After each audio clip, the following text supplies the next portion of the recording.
This week, we start things off with a discussion on physical security with a splash of social engineering. Then we air a pre-recorded segment from Hacker Heroes, an interview with Toby Miller. All that and more on this episode of Paul's Security Weekly. This is a Security Weekly production for security professionals by security professionals. Please visit securityweekly.com/subscribe to subscribe to all the shows on our network. It's the show where exploits run wild, packets aren't the only things getting sniffed, and the cocktails flow steady. It's Paul's Security Weekly. In the ever-present threat of cyber attacks, even a simple wrong click can spell disaster. ThreatLocker built endpoint protection so you can operate a zero-trust security posture built on a default deny. ThreatLocker allows you to control what runs and what those applications can do, access, and how they interact. Don't let your trusted applications be used against you. For comprehensive protection against evolving threats, turn to ThreatLocker Cyber Heroes at securityweekly.com/ThreatLocker. Are you ready to go beyond pen test reporting? Elevate your offensive security and measure risk reduction by streamlining pen test planning, report creation, and findings delivery. Request and attend a one-on-one personalized demo today at securityweekly.com/PlexTrack, and PlexTrack will send you a Starbucks $10, Euro, or Pounds gift card totally free just for your time. That's securityweekly.com/PlexTrack. Welcome to Paul's Security Weekly, coming to you in super low definition compliments of Darth Vader himself. It's episode number 817, being recorded on January 3rd, 2024, right here in G Unit Studios in Rhode Island. And this is for February 14th, 2024. I have with me today Mr. Josh Marpet. What's up, Josh? Not much. Another beautiful day in paradise. That's it. Mr. Jeff Mann is here with us. Jeff, welcome. Happy future Valentine's Day to everyone, and so happy to see you guys in the new year. That's it. Mr. Aaron Leland is here with us. Aaron, welcome. Hi. I'm super impressed that Jeff knew that it was Valentine's Day. He's just an old romantic, isn't he? Yeah. Kisses, Jeff. Miss you, Aaron. Don't forget to check out my website, securitypodcaster.com. That's where you can get a list of podcasts I listen to and a whole bunch of other stuff, my social media, and more. So let's see. We are going to talk about physical security. So let me set the stage. I missed Lee. Sorry. Neely is also here with us. Sorry, Lee. I didn't set up my TV screens correctly to make sure I had all the hosts. Lee, welcome to the show. Oh, it's good to be here. But after that, I'm reminded they did a study on how long old farts can go on a road trip before needing a break. They came back with a very short answer. Depends. Love it. Kicking it off right. So we're going to talk about physical security, maybe a little social engineering. Our topic that I put together for the first 2 months of 2024 was to really focus on physical security and social engineering. And I lumped those topics together, which is kind of interesting because often they go hand in hand, but they don't necessarily have to. So I want to, start by talking about your thoughts on the relationship between social engineering and physical security. Jeff, I know you have some thoughts and opinions on social engineering specifically, I think. Well, it's funny that you start with this question because I was thinking today about, knowing that we were going to talk about this topic and saying, boy, I sure hope we make a distinction between what most people consider or talk about when they say social engineering these days versus what we're lumping together as physical security. Because social engineering could mean a whole lot of things, but in the larger context these days, most people are talking about some sort of phishing and all the variations, attacks, whether it's email or text or social media or whatever.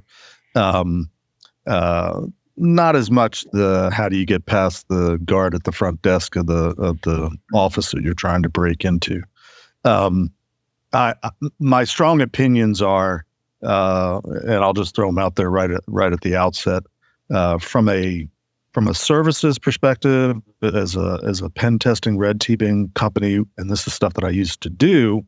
I don't put a whole lot of faith and emphasis historically into these types of events. Are they fun? Yes. Do they make good fodder for conference talks? Yes. But my contention has always been, if I'm a consultant working for a company and we're being hired to do this level of exercise because they read about it somewhere and they feel that they need it, it takes a very secure maturity organization,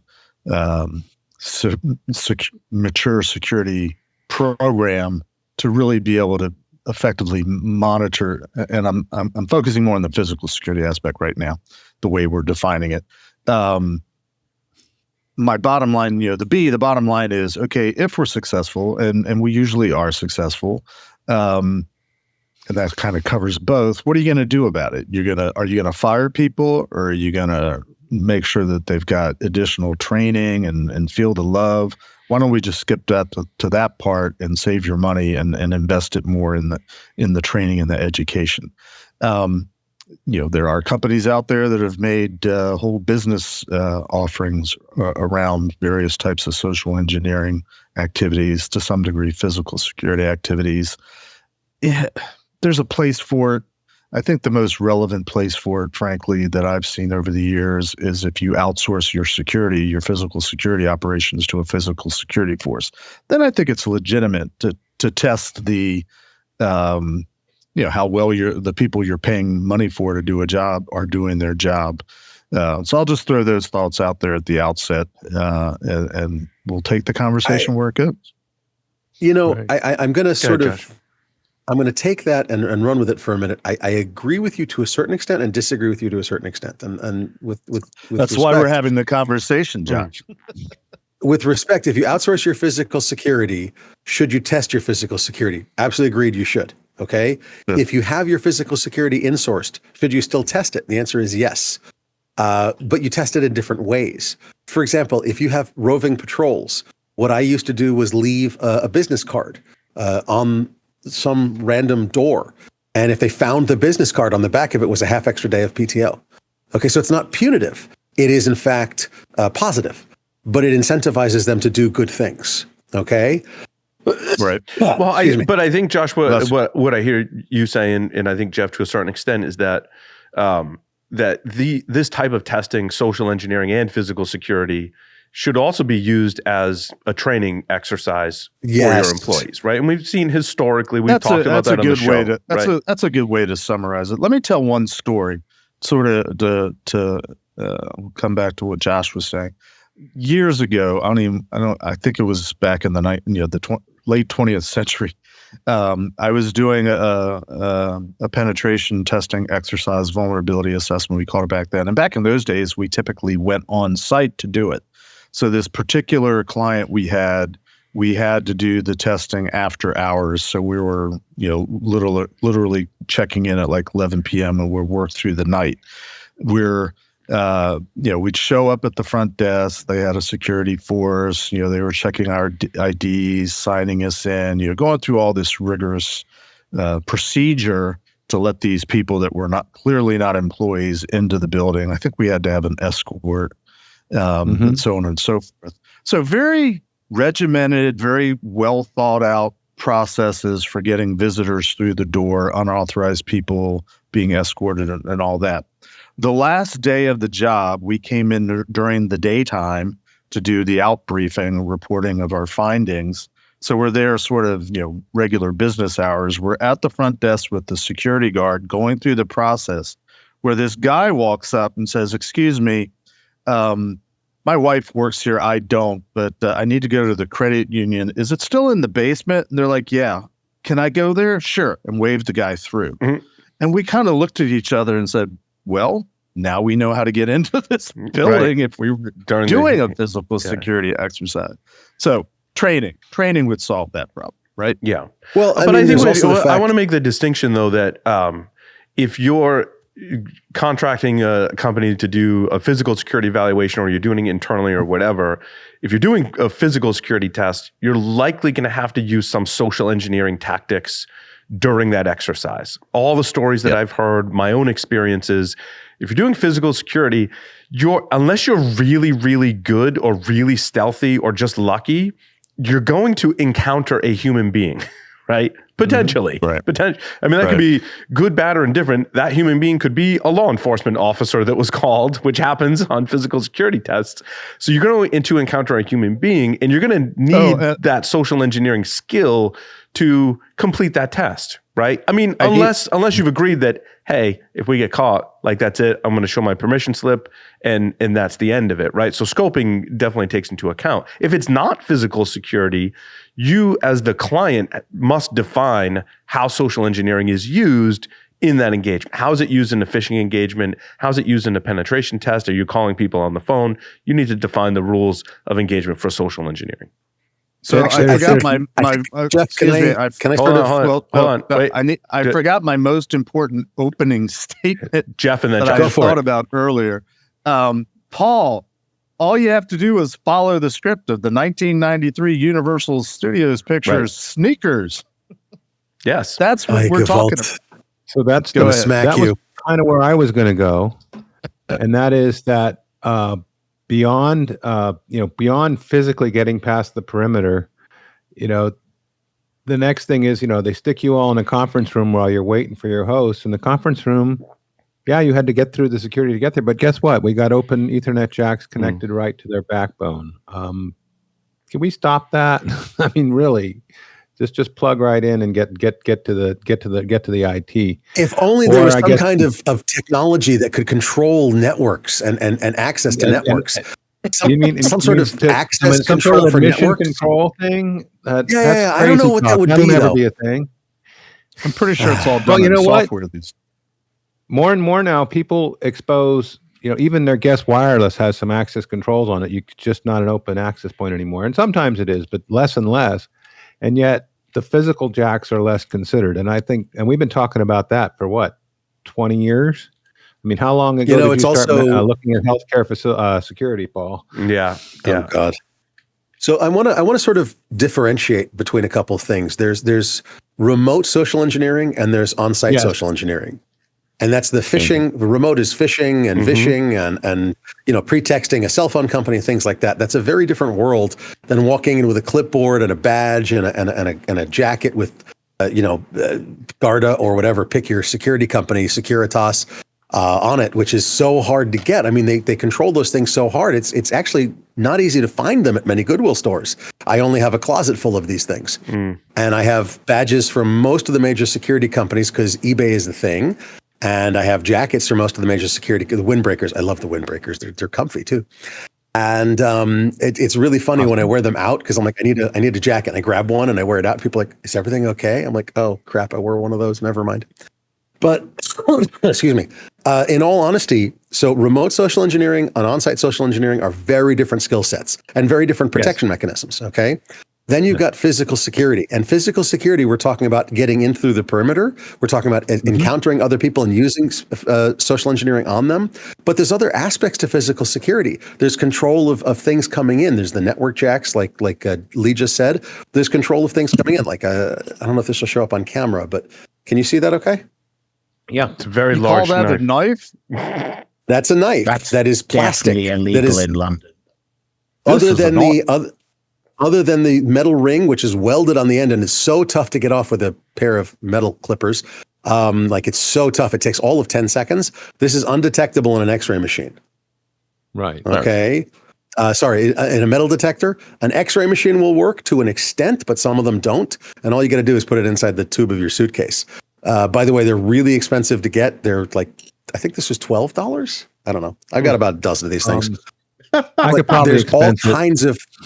My point is I did actually. There's all kinds of physical security. Are you using that knife as a tool or as a weapon, by the way, in your physical security testing? Currently, I'm using it as a display.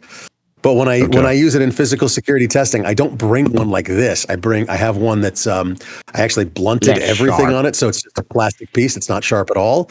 So that if I get caught with it, it's just like, look, it's just a piece of plastic. That's it. Let me rephrase my question. Are you using it as a demonstration of use of force and threatening if you encounter people, or are you using it as a tool to pry a door open or a window open, or both? Or no. showing you can smuggle something in. Technically, what I use these for is normally demonstrating how easy it is to smuggle weapons past a checkpoint.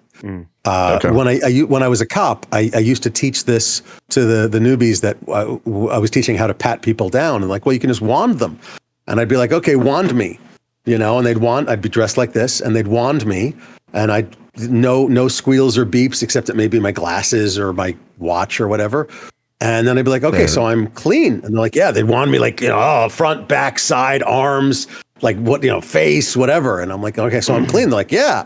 And I would start pulling things out of pockets and their jaw would just drop. And they'd never wand your feet. So I'd pick up my foot. I would be wearing a boot. I would take the insole out of the boot, pull out the metal knife out of that, because you have metal welts in your shoes and your boots, right? So obviously they're metal. Yeah, except I would put knives in my boots. And I'd have like 5 knives in each boot. I'd have like 17, 20 knives on me. There's a video I used to be able to find called Mr. Yee. They would take this guy and he's like, okay, let me show you how many weapons I have on me. How many do you think I have? And he'd just hold his arms out. And he was dressed roughly similar to me, sweatshirt, jacket, that kind of thing. They'd be like, maybe 5 in your belt or something. By the end of it, he would literally have the table in front of him where he'd offload all of them, overflow. They'd be falling off the sides. Double barrel shotgun, 15 pistols, 7 million knives. Like, it was ridiculous, And then the handcuff keys. You put handcuff key. If these are your toes, you put a handcuff key. You can put 3 or 4 and clench your toes around them, and they'll never find them even in a strip search. I think hearing all that, I think it's important that when you engage with folks to do this level of testing for your organization, that it's properly scoped for the engagement and for the needs of the business, right? Like, Josh, when you're talking, I'm thinking of when I had to go like dispute a traffic ticket and I had to go into a courthouse, right? That's the kind of security and training that you're talking about, which is important, right, for the municipality in that courtroom, right? When you've got your enterprise business, you're going to have a different set of requirements, and you're going to want to test differently and have different rules of engagement and different goals for that test. That I think, coming back to Jeff's points, it should be both testing your defenses. And I'm a big fan, I think Jeff is too, of like doing the stuff and then testing it, not going, well, we haven't paid attention to.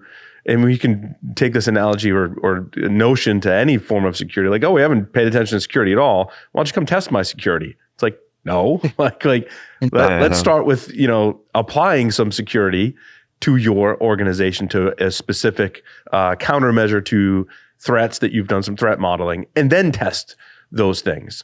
So do some training. I mean, it's interesting if you look at all of the interesting and fun and amazing things that have been presented at conferences from folks like Deviant and many others on physical security. Like you said, Jeff, like they make for great stories. We've talked about a ton of them on the show before, right? But we know that now. So now, before you engage with a test, go to your doors and apply some common sense, right? I think a lot of the physical security, let's stick with that train of thought for a while. A lot of the physical security is very much common sense.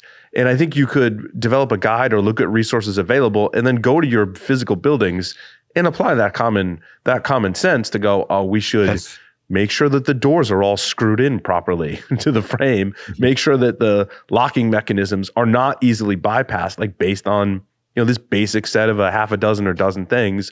Like, go walk around with like a butter knife or whatever, right? Like it's common sense. And then once you've upgraded stuff and done the countermeasures, then go do a test.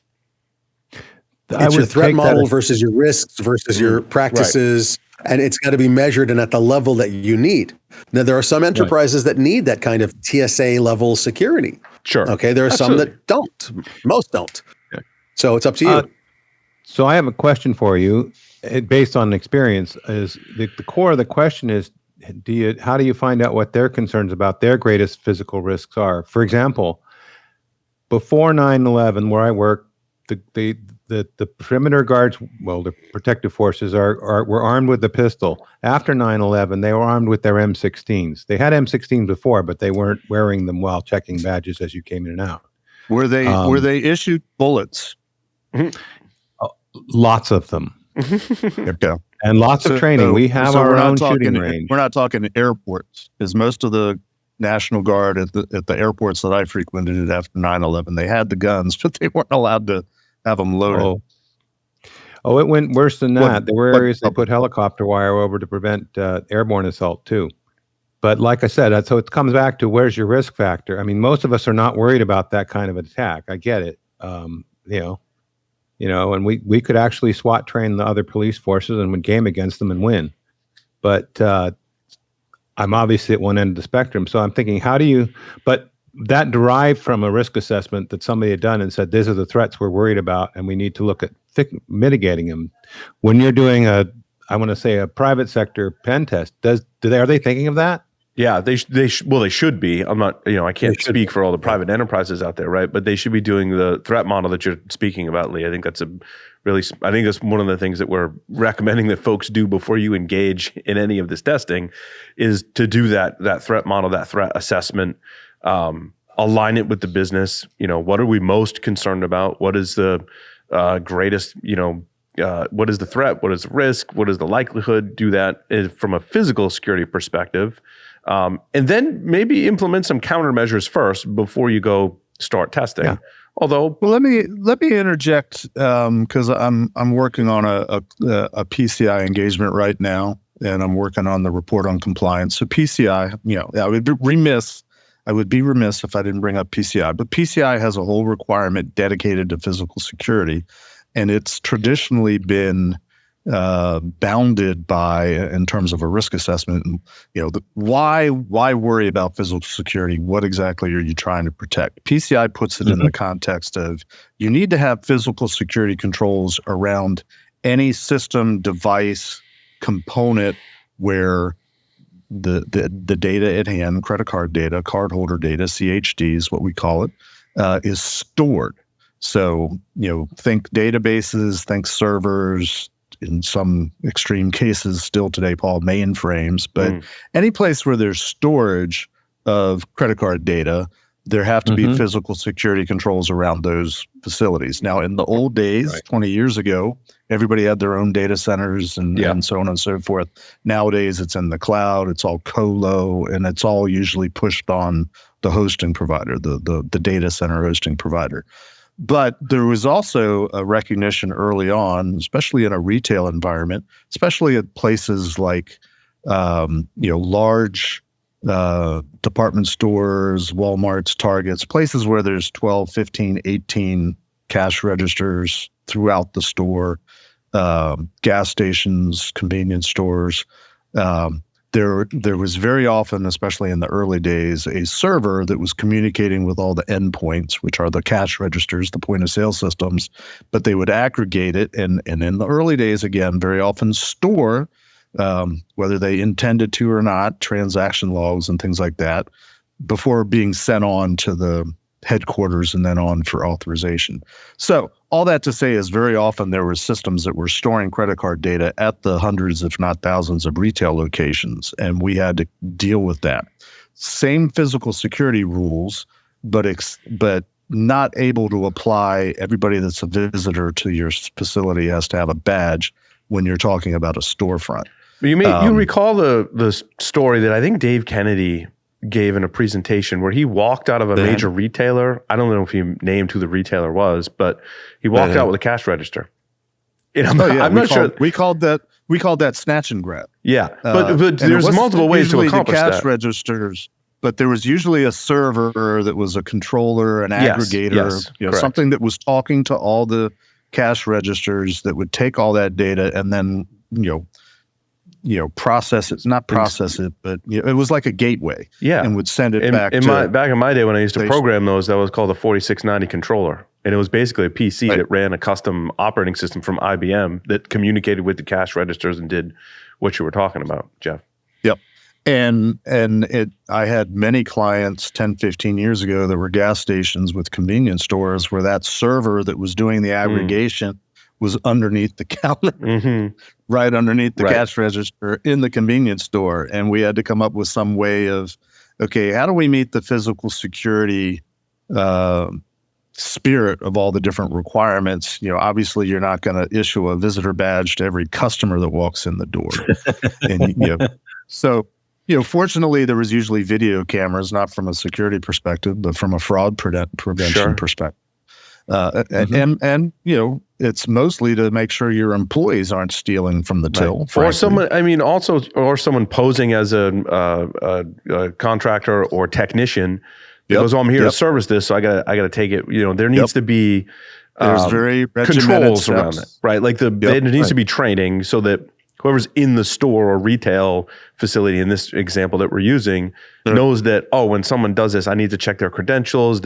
I need to call someone to validate them, and then I can allow them to work on the system. But everyone needs to be trained in that procedure that works there. And that's something that a QSA does is we visit a certain number of retail locations to test and see, hey, well, sometimes we would test it, but again, more often it's what would you do if somebody shows up and says that they're here to service, and then that's when we expect them to go through, well, we need to get their badge, we need to see some sort of credential. We have an online system that should have alerted us that the person's coming if we don't know they're coming, which is very true in data centers these days. You have to get you have to sign away your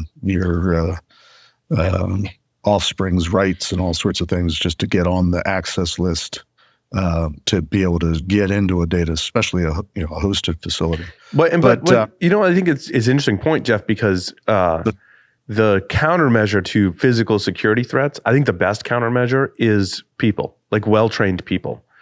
If all of us think about when the most difficult facilities to get in, it's those with well-trained and aware people, right? And it does. It does happen. I mean, you've heard some of the people who do physical testing all the time, like Deviant and others. They're like the hardest ones to get into are people that are trained and aware and paying attention. Hey, and I'll tell you, in all the years of all the data centers that I visited, the one where I felt they were the safest was a certain client, Midwest, where their data center they were still hosting. It was one of the floors of their headquarters building, and you get off the elevator and you had to immediately talk to a security guard, and that security guard was this 65. I'm almost her age now. I was going to say really old. She was a very spry, active woman in her mid 60s, retired law enforcement or something like that, and a small lady. I mean, she was only like maybe 4'10", but you weren't getting past her. Yeah. She knew all the rules, procedures. She knew all the tricks. If you looked funny, she gave you the stupid human tricks to do. That was the most protected and safe. And it's funny, Jeff, when I worked at the university, it was a person. Her name was Donna. Yeah. And the data center was in the basement of the CIT or CIS building at the time. And she knew everyone that should and should not be. And if it didn't pass her test, there was questioning, and you didn't get an access card. She controlled all the access cards. Like, it was a very secure data center. In fact, when we had a physical penetration test, the contractors that came in were working directly with me, and I was like, "Our data center's in the basement." I'm like, "Good luck." I'm like, "I'm curious to see how you make out, because their process is there, and there is a person that is very trained and hyper aware." And they're like, "Yeah, we went down there." We're like, "That's like going in the front door." They're like, "Yeah, that person noticed us, didn't recognize us, and we got a stare, and we just went in the elevator, went back in, and that was it. That was the end of it." So that's good advice, I think, for folks is having those people and trained properly and aware. So how are we doing on remote locations? The office that's outside your corporate facility, or has that gotten better, or is it still one of the weaker points that people have? Well, it's definitely one of the weaker points, but you've also got a lot more availability with technology. I mean, look at video surveillance systems. In the old days, I could barely get one or two camera streams up a T1 line. I did several movie studios with those. And it's like, and I said, you're going to get one or two streams up that line. Like, no, we've got 12 cameras. It's a T1. It should take all of them. No, try again. Okay. Now, when we've got gig as a trivial thing to most business locations, I can send a half a dozen camera streams, a dozen camera streams up, and it's trivial to watch in the cloud in real time and make sure of what's going on and keep an eye on things. So the advances in technology and bandwidth have made physical security infinitely better, and the centralized access control for your doors, hook it to your Active Directory to make sure only the right people are coming in, that kind of thing.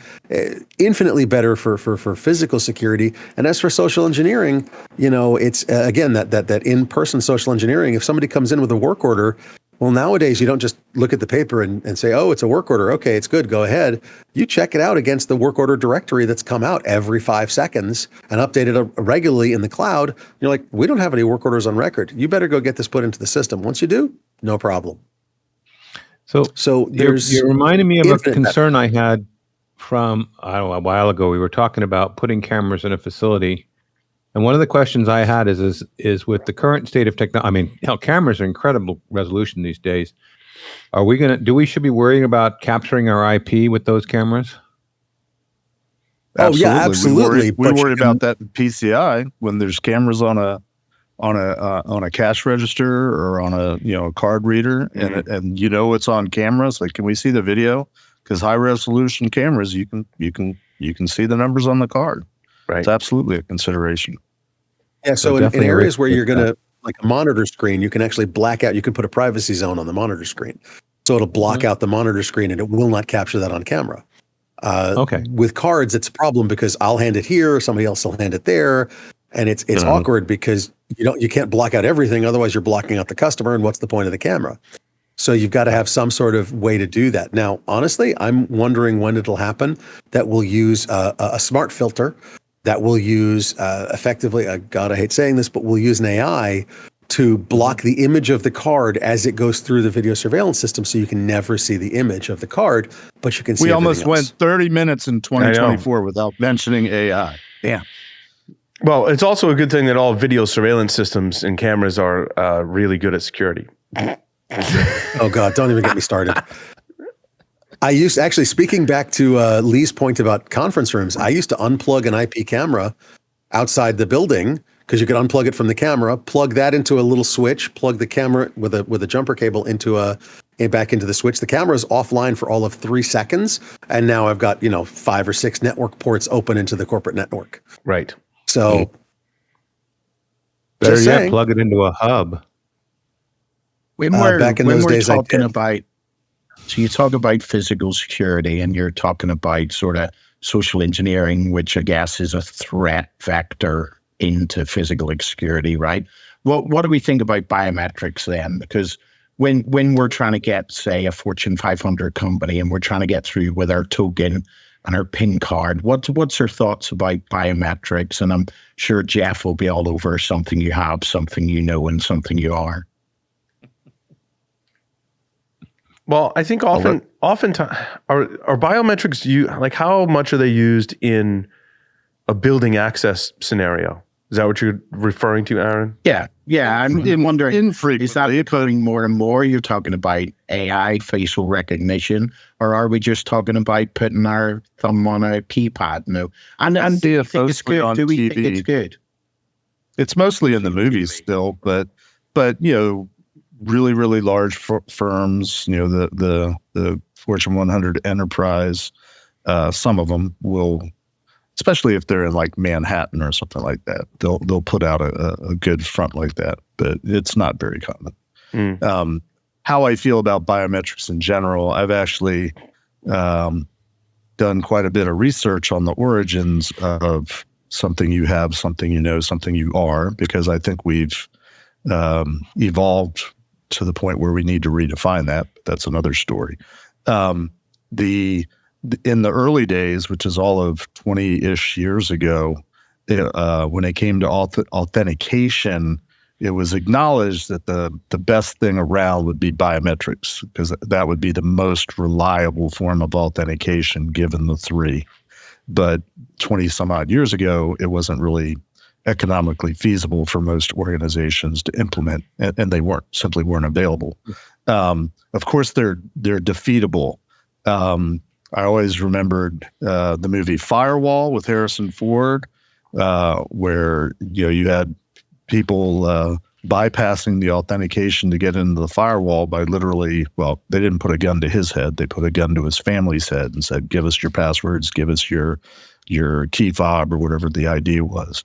And we've all seen the movies where I can think of a James Bond movie probably back from the 60s or 70s where he got the fingerprint on glue and, had his little fake fingerprint that he used or thumbprint that he used. Biometrics are defeatable. Everything's defeatable. Demolition Man's a great example of that. Well, right. A gory example of that, I should say. Well, more contemporaneously, it's, if it's an eyeball or facial recognition, bring it in. I've seen that too. What do we think then? Because something and something you have, other than your eyeball, of course, it's like if you that would be something you are. If you lose that data, you can change it. But your fingerprint, your hand geometry, sort of apparently ear shape recognition is one. Once you lose that information, that data, and it's out there in the wild, then somebody can replicate it. You cannot change your iris.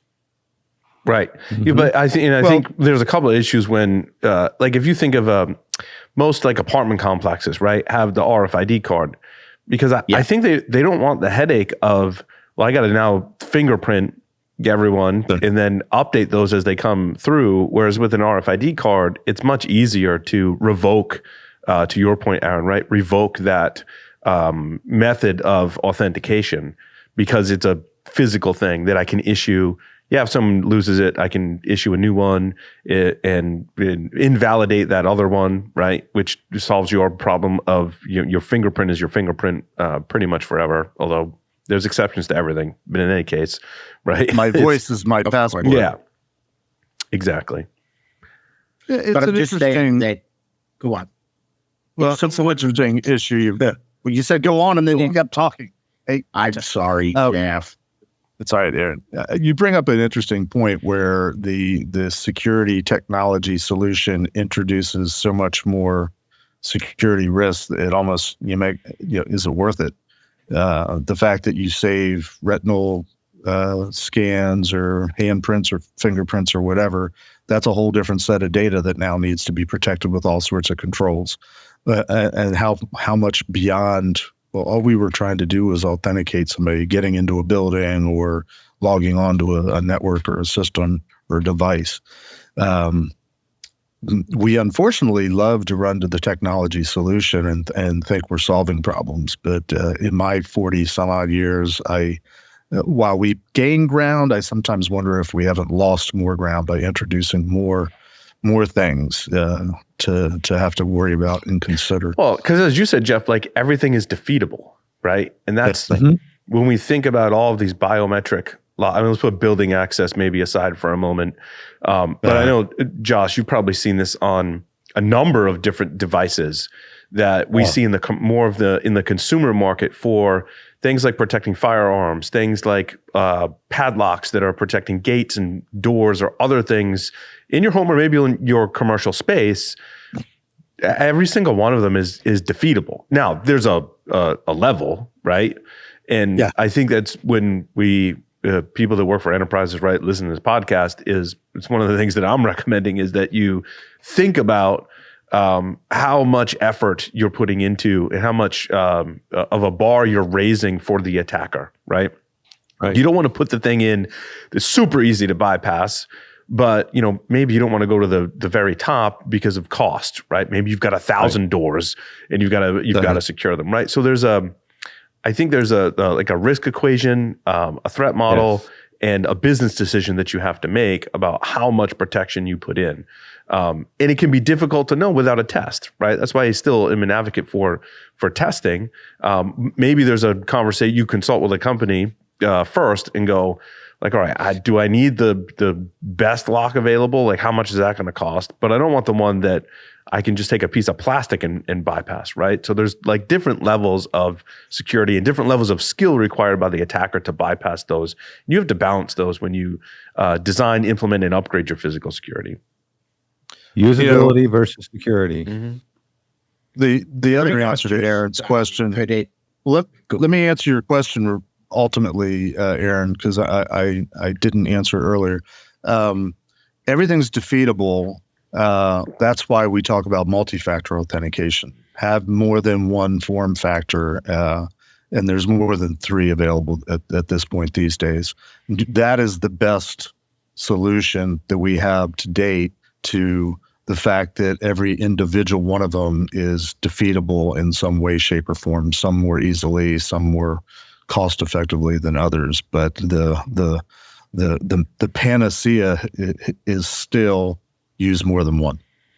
But that can be difficult when we get into physical security, though, because for a high security area, sure, there's going to be multiple gates you have to go through, doors, all the perimeters, all that stuff. But when we talk about, access through a gate that a lot of people have to travel through, throughout the day, you can't put that many levels of authentication through there because it's just not going to be usable, right? So again, we're in this balance of usability versus security. And again, I think you need... It's called convenience, not usability. It's convenience versus... So, if it's a gate and it's a RF technology, you want one with rolling codes versus not rolling codes, right? So when you see all those kind of silly videos that I see, there's this class of silly videos where people with the flipper zero are going and opening gates and all that stuff. Yeah, that's the really lower end of the security spectrum, right? Like a little bit of security makes the attacker have to work a lot harder, right? Josh, when we talk about RFID, gate access, things of that nature, messing with the RF spectrum, there is a spectrum of how easily defeatable those things are. Well, and remember, even if all you have is an old Prox card, there's still a deterrent effect.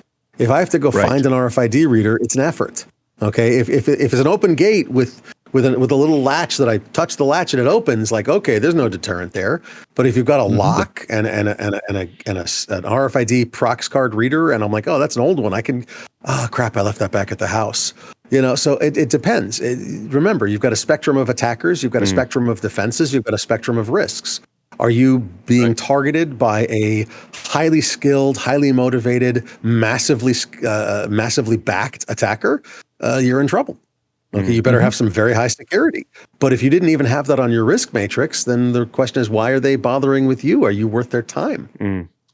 The problem with that, Josh, and I agree with you. I'm sorry, Lee. I will defer to you. I've been talking too much. Go ahead. Make your point. Go ahead. Well, thank you. I was going to say the problem with that thought, Josh, is that there's too many enterprises and companies out there that probably do need to protect against that high risk, high level threat, but they can't afford it because there isn't enough money in the world to protect against all the threats that are out there. So that's the risk equation, the risk tolerance. Decide what you can protect against or not. Before 9/11, the cabin door in front of an airplane open and close. The pilots come out and chat with people, hang out. After it, you've got all those little metal tabs that protect it, and the flight crew will push the cart out in front to block anybody from being able to access. Which reminds me that a lot of security, especially in the physical security realm, and I think about this mostly on airplanes and in airports, is the illusion of security. Yes. Not necessarily functional security. Yes and no. Yes and no. The last time I was behind the scenes at an airport, because I've done a lot of work with airports over the years, I was being escorted. I was a visitor, and I had a visitor badge on, and I was being escorted by an airport employee who was taking me to where I needed to go. And we got stopped at least 3 times. And by a cleaning crew, by a luggage person, and by somebody else. I don't remember what they did. And the reason was not that they were authorized to stop us for security reasons, but that they had a $100 bounty. If you caught somebody who was supposed to be escorted, didn't have a proper badge on them, whatever, you took them to the nearest security location, you got $100 cash handed to you right there. Okay, that's now is that smart? In action. Exactly. So that's at an airport, but is that security theater? Absolutely not. I would say that that's security. It may be really bad news if I had been armed or whatever, which I wasn't, just to be clear. But and want to do malevolent things. But the point is that you had that plastic knife on you. No, I did not. I actually That was patted not a myself knife. down. Yeah. I emptied my bag. I have several bags that are clean, like they've never had a blade put in them ever. And I still emptied. I'm like, I'm going behind the scenes in an airport. I emptied the bag, checked all the seams. I had at one point, I actually went through a couple of major airports with a very large knife unintentionally. And it was interesting to see which airports caught it, which ones didn't. But anyway. Well, I think most of us have been there. I left like one of my pocket knives, like a switchblade. That was in Vegas, pocket wasn't knife it? in my bag. Like I was remember going you through my went- bag after, at the conference, I had, already landed, gone to the hotel and like rummaging through my bag. I'm like, oh, I left a knife in my bag and no one picked up on that. I'm like, wow. I remember that happened to you when we were going to Vegas to DEF CON. It happens. Mm-hmm. So And I know that in England, a knife is anathema. Like they have literally knife drop-off boxes on the streets, and if you get caught with a screwdriver, you're like a criminal for life type of thing. It's kind of ridiculous. I got held in England because of a cigar cutter, because they're like, couldn't he pry it open? And then it's like an X-Acto knife. I'm like, good God. You might want to chop someone's finger off and have them crash a plane or something. But yeah, we are pretty serious about knife crime over here. And because we don't really have guns, the number one sort of crime of that ilk is knife crime. And we are only allowed 2 1/4-inch knives that aren't allowed to lock and stuff like that. So it is. Well, Aaron, knives don't kill people. People kill people. No, I'm good. So Lee was trying to say something a while ago. Lee, you still got it? So what I was reacting to a little while ago is we were talking about the risks of what we're doing and the threats, and I'm wondering, how do we help the businesses keep up to date? I mean, that bone scanner you put in 20 years ago for access to the data center was kind of state of the art 20 years ago, but you'd be laughing at it today. How do we keep people apprised that it's not set it and forget it, that the threat level is changing, and the technology too? I mean, when I come through international travel and I see outside the U.S. how much they've embraced the facial recognition in lieu of the customs agent for people that want to go quick, you think about trade-offs, and of course the risk for losing BII. And even here with our global entry, now it's all facial. You're not doing anywhere near the validation you were doing a few years ago. So like I said, I'm worried people aren't keeping up on the risk and of course the trade-offs. It's true. It's absolutely true. I also sometimes wonder what the real goal is. Sorry, Aaron. No, it was standing in line at the airport a couple years ago. I think it was actually going out to RSA in San Francisco right before the world shut down. I was watching is it True? Is that the name of the company that is the alternative to TSA, where they do the facial recognition? Whatever. Is it Clear? Is it Clear? I'm sorry, Clear. I was standing there watching it, and I said, okay, from what I can tell, they're trading one of the 3 traditional forms of authentication for another, with the implication that one is more secure than the other. And so that's got me thinking, we all know that something you have, something you know, something you are they all considered, and have they always been considered sort of a level playing field? Any one of them would do, or is one implied to be more secure than the other? Turns out, again, in the early days, it was assumed that the biometric was the most secure method. It just wasn't economically feasible. And the least secure, desirable was the simple password authentication. And here we are today. Where do we want to go from here? We touched on airport security. I think I wanted to talk about locks and bypassing locks a little bit. Before you do that, I want to just make one other where do we go from here statement. We don't have to go anywhere with it, but I would say that very often in my early consulting days out in the private sector, I would use physical security analogies to help people understand what they needed to do on a network in terms of, get back in the old days, it was trying to break into the network that was supposedly behind a firewall and not connected to the internet, and so on and so forth.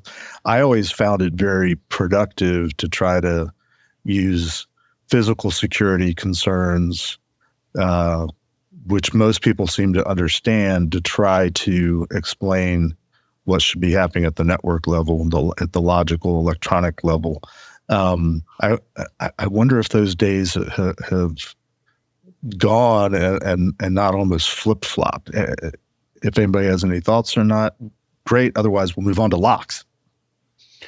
Yeah, I think it's an interesting question, Jeff. I don't know. I guess my feeling on analogies is that they all get you about 80%-ish there, right? When you use analogies between just like AI. Yeah, pretty much the same same kind of level of success. So so I'll segue for you because you want to talk about locks. I always used to tell that it's similar to a lock. The club. I don't know if I've told this story on air before or not, but the club which you use to lock your steering column on a car. I don't know how much it costs. I think it's still on the market. Let's say it's $100. I think like $80 to $100. Yeah. Is that an adequate level of protection? Is it an adequate level of protection given the car that you're driving is a clunker and it's worth maybe blue book value $800 trade in if you're lucky, versus you're driving around in your $100,000, $150,000 Tesla? I don't know. Does a Tesla having a steering wheel a club could be used? But I have a cabin. You've been to my cabin, Paul. Mm-hmm. I used to keep the cabin unlocked because it's just a cabin. There was nothing of value in it. But I had some teenagers, I assume, over the past couple of years that explored my backyard, find it, and they started taking stuff out of the cabin and started just doing stupid stuff. So I had to break down and put a padlock on the door. So I have a little $10 master lock, key lock that we all know is easily defeated if you've been to a lockpick village. Right. But it's worked so far. And technically there's windows in the cabin that anybody could crawl through. They're completely wide open. But I haven't had anybody, to my knowledge, break into my cabin ever since I put the little $10 lock. So that's my sort of going in position of locks. It's somewhat of a deterrent. It's a little bit of a hassle. It's a little bit, to the what Josh was saying earlier about the serious threats versus the casual threats. Yeah, the serious threat, there's any way to get it into my cabin. The casual threat, I think I've got it covered. Yeah, it's interesting. It kind of takes it from this isn't a community cabin, this is a private cabin. Mm-hmm. So just because there's a lock there, right? And sure, you could pick the lock, right? But then you're like breaking and entering at that point. Whereas like if your door's open and people are walking in, like, oh, maybe this is just a community cabin that Jeff put here so we could just hang out, right? Right. So what did you want to say about locks? I don't know. It's just like if you watch Lockpicking Lawyer, if you watch Lockpicking Lawyer, you know that everything is defeatable. And I mean everything is defeatable. I've seen him defeat ridiculous locks. Ridiculous. Oh, God, it's insane. Everything is defeatable in time, whether it's with a lockpick and an amazing amounts of skill or a K-12 saw and a grinder and enough time and noise that it's a deterrent more than anything else. But everything is defeatable. For example, the grates in front of stores at malls, like they have these huge heavy metal grates that come down or across or whatever. And you're like, oh, you're never going to break in there. You're going to attack the lock. No, actually what they taught us was you take a K-12 saw, which is the big gas-powered saw with the circular saw blade, and you just run it across the damn thing and cut all the links in one level, and the rest of it just drops, and then you just go under. No big deal. So I can cut through that in about 3 to 6 minutes. I can cut through enough of a curtain to get in and be done. I have personal knowledge of, after Katrina, we broke into a pharmacy to get the medicine for the inhabitants of the jail I was working at and to hand out to the local community. It took us, I think, 12 minutes. And that was like not wandering or just like, we can try this.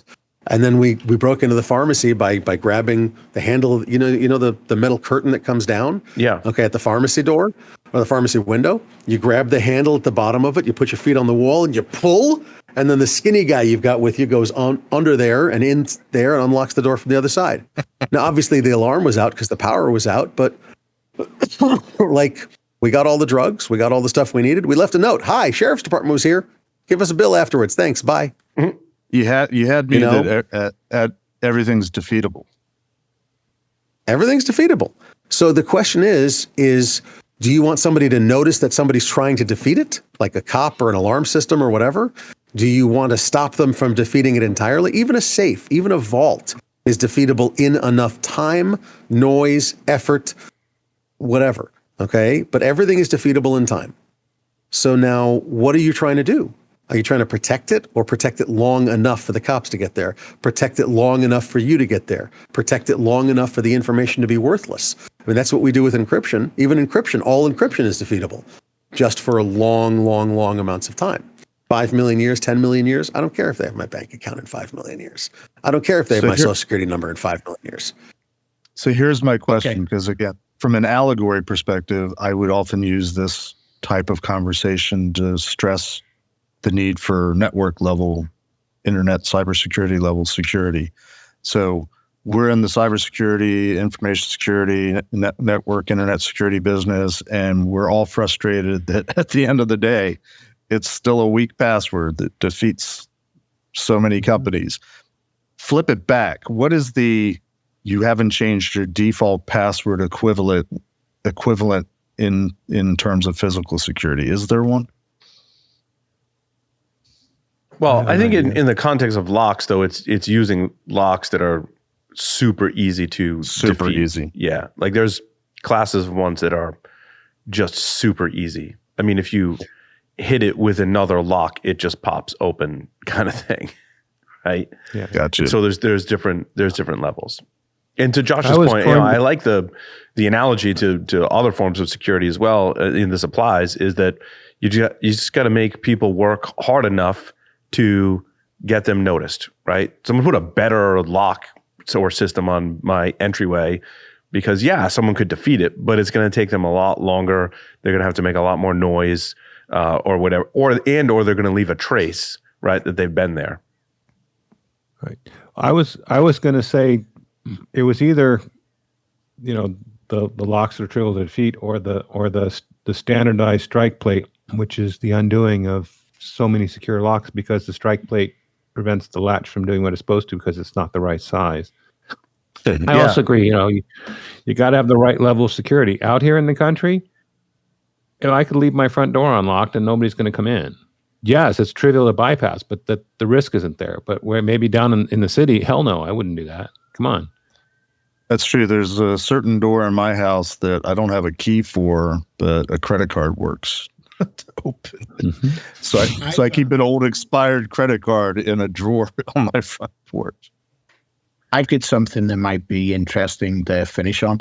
Us working in cybersecurity, what we normally do to business is cost them an absolute ton of money. So having some very intelligent people around here that have been there and done that, what would be an accelerator for physical security to help people get to where Paul said that they should be before they call in the pen testers? Yeah, I don't know if that resource exists, Aaron. I was actually thinking that when I said it, right? Like, and it's hard because everyone's physical footprint is different, right? Yeah. And I think that's what makes it like there's guides here's guides for how you harden Windows, right? Like Windows, the operating system. Here's how you harden Windows. There's great guides out there for that, right? But how do you harden your physical security? Well, because everyone's physical security footprint is slightly different or drastically different depending on the case. It's hard to come up with a guide. I mean, you'd need a set of them. I'm not sure. Does Deviant maintain a list of locks, like these, like good to bad? Does anyone have a list of like? I'm sure. LPL. Start with locks. Lockpicking Lawyer does. Lockpicking Lawyer has a list of decent locks, good to bad. He has various videos on padlocks, like this is high security, this is not bad, and it's pretty cheap, that kind of thing. He does a pretty good job of it, actually. But I'll tell you, the biggest thing in physical. But sorry. What about if we put enough natural language into a large language model and ask the right questions? Is that going to give an accelerator? I have an answer for you, Aaron. Go ahead, if I may. I'll give mine after you. Go for it, sir. I mean, in the very beginnings of this whole thing that we now call cybersecurity, which we used to call internet security, the whole premise was based on people don't have to break into you physically anymore. They can just attack you over a network. So, and that is still the case today. So I would say that your accelerants are how well are you doing all the other things so that the most attractive, low-hanging fruit way for an attacker to or a bad guy to come after you is to resort to the physical security. So do all the other things so that the best option is to try to break in. That's your accelerant. I got to tell you, my answer to an accelerant as to how to speed up your physical security and make it simpler is actually pretty straightforward. Don't be fancy. Do what you need to do, and then just get it done. Put decent locks on. Stop futzing around with trying to do, 14 cool access control tricks. Just put decent locks in place. Put good mag locks on. Put a very standard HID I-class system in. Issue people according to their Active Directory. Use what you've already got. Stop trying to re-engineer the world. You've got an Active Directory system? Great. Jimmy is an office worker. He only needs to be in the office from, say, 8 to 6. After that, his stuff is locked out. Okay, same Josh, thing as we do with all computers. that. Do all that before or after you change all your default password. Nice. But that's part of the don't be fancy. Default passwords are exactly the same thing. Don't be fancy. Just change the default passwords. Day one, week one. You left something off your list, Josh. What's cameras. that? You had been talking cameras. about. You forgot the cameras. Cameras. I knew you was on that list of yours. Oh, I built a. So recently, because of all the anti-Semitic activity in the country these days, for a local Jewish group, I built actually a home security piece, and I've been musing on actually doing one for small enterprise as well. I gave them a list of how to, where to buy locks and cameras and things like that, and at various levels of income. So, I mean, if you want, we'll build a guide and pass it out. It's not a problem. No, I like that because I like it for the consumer market and for the small business market, right? We often get that question, what camera system should I use? What locks should I use? And I think, Josh and Lee astutely point out that that's I hate to say the basics of physical security, right? But that's where you should start in terms of making sure that you've got are working towards an appropriate level of physical security. It starts with locks and cameras and knowing which ones a good versus bad doesn't quite cut it, right? But there's different levels that we need to be aware of. You can't just go and buy anything and expect it to perform at the same level. So, right. Yeah, we'll build it. Not a problem. Lee, you want to work on it with me? Lee's like, maybe. Lee's like, that was a solid maybe right there. Solid maybe. Solid no. No. Well, I was being generous, I think, when I said maybe. I have time because this will be cool. This will be really cool. I'm willing to pitch in if there's a speed. You got it. Okay. All right. Well, everyone, thank you so much for doing this segment today. Coming up next is a pre-recorded Hacker Heroes interview with Toby Miller. So stay tuned.